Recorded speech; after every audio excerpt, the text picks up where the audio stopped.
Hello guys, in this video I am going to show you what to do if you want to delete all of your data and entries that you have added to your period calendar application. But first I just want to mention, don't forget to subscribe to my channel, because at 10,000 subscribers I am going to show you my whole YouTube revenue statistics and the growth strategy, how to make money online. So let's jump into it. First of all, open the app on your phone. Type in your password, and after that click on the settings icon in the upper left corner of the screen. Tap on this icon in the upper right corner of the screen and tap on delete all data.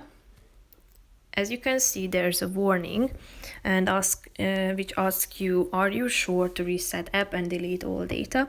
If you are sure that you want to do this, tap on the delete button down below. As you can see, you have deleted all of your data, including all of your reports, charts containing your entries, diaries, and so on. So you are free to start again this account and your journey on the period calendar application. So that's pretty much it for this video, guys. I hope you found it helpful. If you did, consider subscribing and see you in the next video. Bye bye.